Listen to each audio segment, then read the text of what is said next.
જય શ્રી કૃષ્ણ બહેનો, આજે આપણે જોઈશું સામા પાંચમ એટલે કે રગ પાંચમની વાર્તા અને વિધિ। ભાદરવા સુદ પાંચમે આવે આ પાંચમને સામા પાંચમ કહે છે।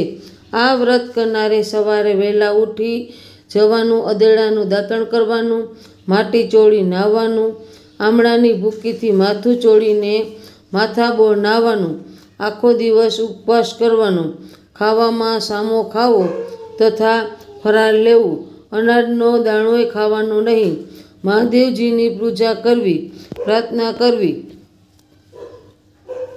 આમ 5 વર્ષ સુધી સામા પાંચમનું વ્રત કરવાનું। પછી સામા પાંચમના વ્રતનું ઉજવણું કરવું।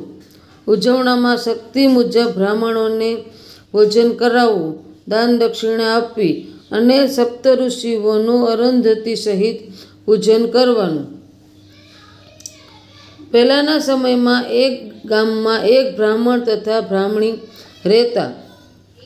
ગામના પાદરે ભગવાન શંકરના મંદિર પાસે આ બ્રાહ્મણનો આશ્રમ હતો। આજુબાજુના ગામમાંથી અને એ ગામના બાળકો આ આશ્રમમાં આવીને બ્રાહ્મણ ગુરુ પાસેથી વિદ્યા પ્રાપ્ત કરે।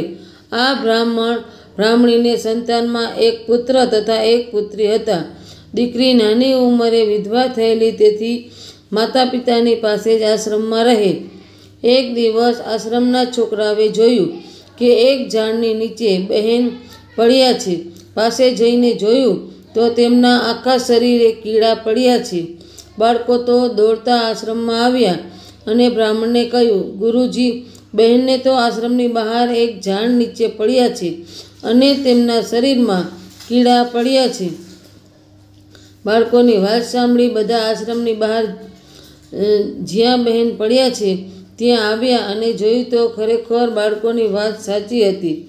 બહેનને ઉઠાવીને આશ્રમમાં લાવ્યા। પછી બ્રાહ્મણ ગુરુજીએ ધ્યાનમાં જોયું તો પોતાની પુત્રી પરભવમાં એક વણિક સ્ત્રી હતી અને સ્ત્રીનો રાજસ્વલા ધર્મ પાળતી ન હતી। તદુપરાંત આસપાસના સ્ત્રીઓ જ્યારે માસિક ધર્મ પાળે તો આ બાઈ તેઓની મશ્કરી કરે અને તેથી આ ભવમાં તેણી વિધવા થઈ અને રાજસ્વલા ધર્મ નહીં પાળતી હોવાથી તેના શરીરમાં કીડા પડ્યા।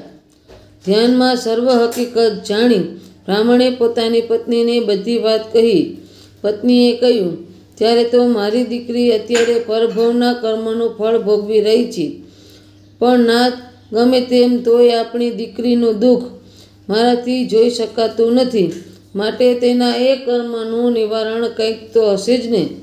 બ્રાહ્મણે કહ્યું, હા, નિવારણ તો છે જ।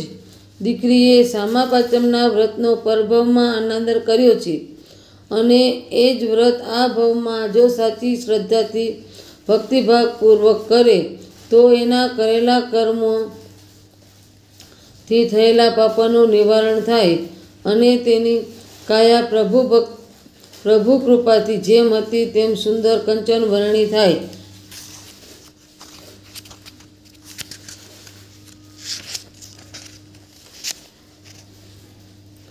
દીકરીએ માતા પિતા વચ્ચે થતી આ સર્વ વાત સાંભળી, તેથી જ્યારે તેના માતા પિતા તેની પાસે આવ્યા ત્યારે બોલી, પિતાજી, એ બધી વાત મેં સાંભળી છે, માટે હું સામા પાંચમનું વ્રત શ્રદ્ધાથી કરીશ, માટે આપ મને તેની વિધિ કહો। બ્રાહ્મણે કહ્યું, બેટા, ભાદરવા સુદ પાંચમના દિવસે વહેલા ઉઠી અધેડાનું દાંતણ કરવાનું, પછી શરીરે માટી ચોળી આમળાની ભૂકીથી માથું ચોળી માથાબોળ નાહીને સ્વચ્છ કપડાં પહેરવા, પછી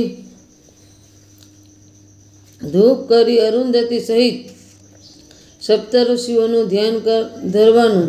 આમ સામા પાંચમની કથા વાંચવાથી, કહેવાથી કે સાંભળવાથી ભોજનમાં સામો લેવાનો, ફળાદી ખાવાના, ઉગાડેલું અનાજને ખાવાનું નહીં અને પછી મહાદેવજીના મંદિરે જવાનું, ભગવાનના દર્શન કરવા।